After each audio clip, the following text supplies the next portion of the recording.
The counties of Hertfordshire and Essex are divided by the River Lee, which for centuries have been the main transport route for East End traders.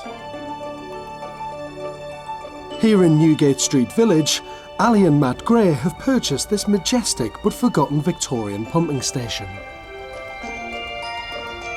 These are palaces of industry, and so it's such a privilege to live in one. You know, I take myself back in time, and it's amazing to be in that environment. They bought the pumping house for £750,000, having sold their two-bedroom flat in London. They plan to camp on site in the small boiler house next to the main engine room, while the conversion and restoration goes on, with what they call Phase 1, as they only have a modest budget of just £60,000. Definitely never imagined it would be this. This was just so beyond our expectations of what we'd ever be able to afford or find or anything. Both are designers in London, so will be commuting at least 2 hours a day to keep the money coming in. And with 2 young children in tow, this project is going to push them to the limit. Take any one designer, stick him in a room, he's not nearly half as good as with another person. Design, I think, is a collaborative process. We do disagree. Oh, definitely. And where we disagree, things come to a halt and no progress is made. And then, you know, we eventually get fed up and one concedes. So one concedes. Yeah. Good morning. I love the scale and grandeur of Victorian industrial buildings, and I'm keen to see how our designer couple plan to convert their large spaces, as they're always an architectural challenge. A lot of people were after it. I'm not surprised, because when you've got a building like this, which has stood here for years and years, looking so idyllic in this part of the world, the demand for something like this is huge. It was at the very top limit of what we could afford. Okay. Yeah. We bought it off the chap. He'd bought it to restore it or to convert it, and I think he'd started off with very good intentions, but as it went further down the line, it was clear that the quality of the build Was suffering, should we say? Yeah, well, the thing that jumps out to me straight away is that there's UPVC windows in there. Yeah. Yeah. Who on earth would put UPVC windows in a don't know building what like they this? Yeah, it's an interesting choice. Yes. We're keeping them. You better not be keeping them. You better not be bloody keeping them. No. They are awful, aren't they? Well, you've bought yourself a fantastic building. I mean, it's sad that someone's ruined parts of it. Should we go inside and have a look? Please. The pumping station is arranged in a T-shaped plan. The boiler room where they're currently living temporarily has already been unsympathetically renovated.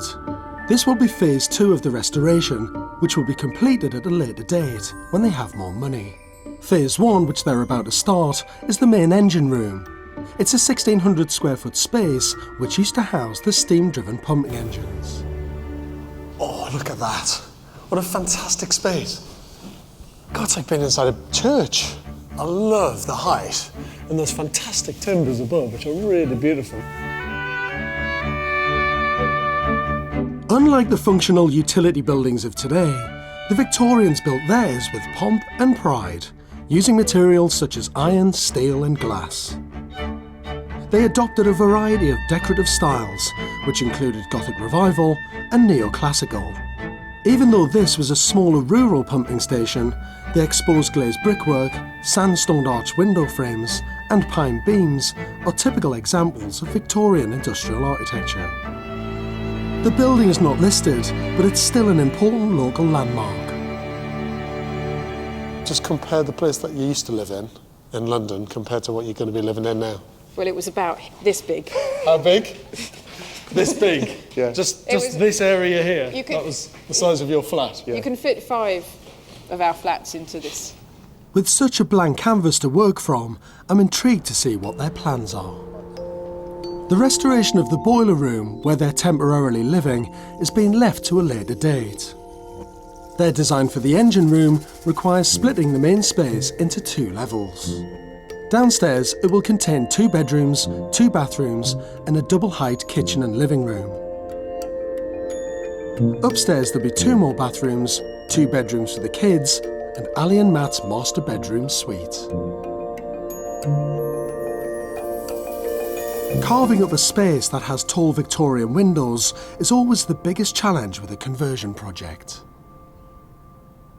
I suppose the main point is, how do you subdivide these windows? Because you're going to have the first floor cutting across them. It's the classic design problem that you have with churches, barns, buildings like this, where you've got big, tall windows and you're having to functionally divide the space in section to make it work.